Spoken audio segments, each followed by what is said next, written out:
Today we're diving deep into the fascinating world of language, exploring those quirky old phrases we still use today. You know, the ones that make you wonder, wait, what does biting a bullet have to do with facing a challenge? We'll uncover their surprising origins, from ancient battlefields to 16th century ships, and even the roaring 1930s, and see how their meanings have evolved over time. Get ready for a wild ride through history, because language, my friends, is a living, breathing thing. So buckle up and let's get started. Let's kick things off with a phrase that we are all familiar with: bite the bullet. Today we use it to describe steeling ourselves for something unpleasant, like a trip to the dentist or a difficult conversation. But this seemingly harmless phrase has a surprisingly gruesome history. Imagine yourself on a battlefield centuries ago. Surgery is a brutal affair, often performed without anesthesia. To cope with the excruciating pain, soldiers would literally bite down on a bullet, anything to distract from the agony. Can you imagine? Talk about a tough pill to swallow.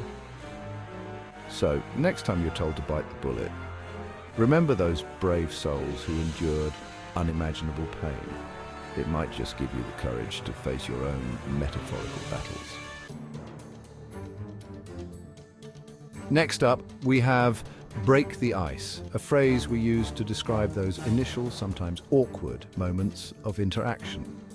Whether it's striking up a conversation at a party or starting a new job, we've all experienced the need to break the ice. But this phrase isn't about chilling drinks or winter wonderlands. It actually hails from the 16th century, a time when maritime trade was booming.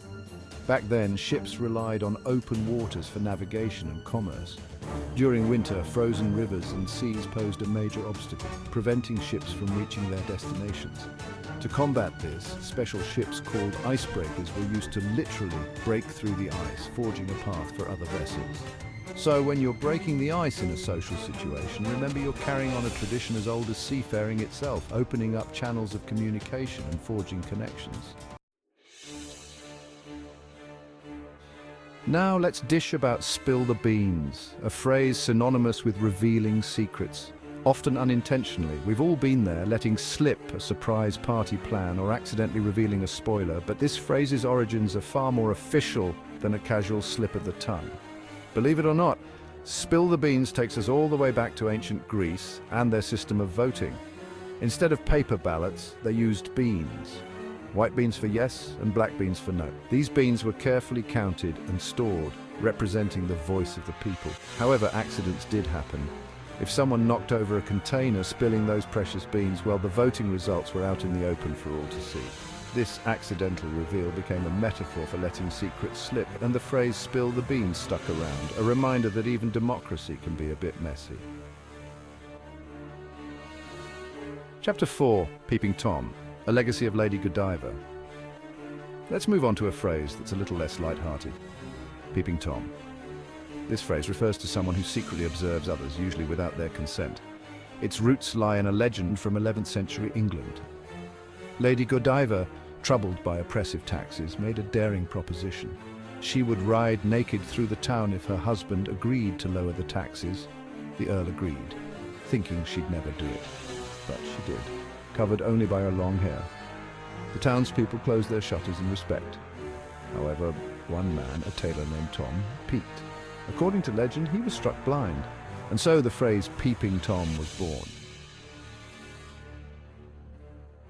Chapter 5, Calling Shotgun, a Stagecoach Power Play. Now, let's shift gears to something a little more relatable, especially for those who've engaged in friendly squabbles over car seating arrangements. I'm talking about calling shotgun, that time-honored tradition of claiming the coveted front passenger seat. But this seemingly modern phrase actually takes us back to the Wild West, a time when stagecoaches ruled the roads. Picture this: dusty trails, bandits lurking around every bend, and a lone stagecoach rumbling through the vast expanse. Next to the driver sat a person entrusted with a very important job: security. Armed with a shotgun, this individual was responsible for protecting the passengers and cargo from any potential threats. This position of power and responsibility became synonymous with the front passenger seat, and the act of claiming it evolved into the phrase we know today, calling shotgun. So next time you're racing your friends to the car, remember those brave souls who rode shotgun in the Wild West. They were the original guardians of the open road. Chapter 6. The whole 9 yards. A measure of determination. Ever gone above and beyond, giving it your all, then you've experienced the whole 9 yards. This phrase, often used to describe putting in maximum effort, has a surprisingly debated origin. One popular theory takes us back to World War II and those daring fighter pilots who risked their lives in the skies. Their planes were equipped with ammunition belts that measured, you guessed it, 9 yards long. When a pilot exhausted all their ammunition in a dogfight, they were truly giving it their all, the whole 9 yards. Another theory suggests the phrase originates from the world of tailoring, where a full suit required 9 yards of fabric. Regardless of its true beginnings, the whole 9 yards represents a commitment to going the distance, a testament to giving it your all.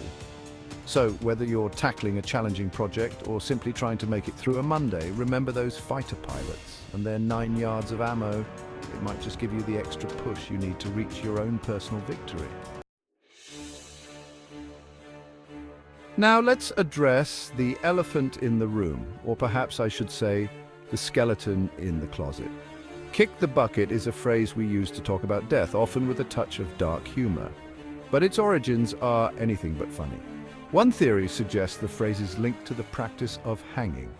Imagine, if you will, a wooden bucket placed beneath a platform. The condemned person would stand atop this bucket, a noose around their neck. To carry out the sentence, the executioner would simply kick the bucket away, leaving the person suspended. It's a grim image, to be sure, and one that highlights the phrase's morbid roots. While we might use kick the bucket casually today, it's a stark reminder of the finality of life and the weight that language can carry. From a phrase about death, let's move to one about deliverance, saved by the bell. We often use it to express relief at being rescued from an uncomfortable situation just in the nick of time. Imagine this: you're trapped in a boring meeting, seconds away from nodding off when suddenly the bell rings. Or perhaps you're about to make a fool of yourself on stage when, thankfully, the curtain falls. But the phrase's origins lie in the rough-and-tumble world of boxing. Fighters would slug it out until one was unable to continue, sometimes resulting in serious injury. A bell would ring at intervals, giving fighters a chance to recover and the referee to assess the situation. If a fighter was on the verge of being knocked out when the bell rang, they were considered saved by the bell. Feeling a bit off? We've all been there, struck down by a cold or flu, our bodies revolting against us. We might say we're feeling under the weather, a phrase that perfectly captures that icky, out-of-sorts feeling. But this common ailment has a surprisingly nautical origin. Imagine yourself aboard a ship sailing across vast oceans. The sea, as we know, can be unpredictable, prone to sudden storms and rough waves. When sailors became seasick, unable to perform their duties due to the relentless motion of the ship, they were sent below deck. This served two purposes. It provided them with some respite from the elements and prevented them from falling overboard. Being below deck meant being literally under the weather, shielded from the harsh conditions above. So, next time you're feeling under the weather, remember those sailors battling seasickness. You're not just sick, you're weathering a storm within your own body. And finally, let's raise a metaphorical candle to all the night owls out there, those who find themselves burning the midnight oil. This phrase, synonymous with working late into the night, speaks to the dedication and perseverance of students cramming for exams, entrepreneurs chasing deadlines, and creatives burning with inspiration. But before electricity illuminated our world, people relied on a different kind of fuel to light their way: oil lamps. These lamps, fueled by oil and often emitting a faint, flickering glow, were essential for extending the workday into the night. Burning oil meant burning money, so those who stayed up late, toiling away under the dim light of their lamps, were truly committed to their craft. They were the original midnight oil burners, sacrificing sleep and comfort in pursuit of their goals.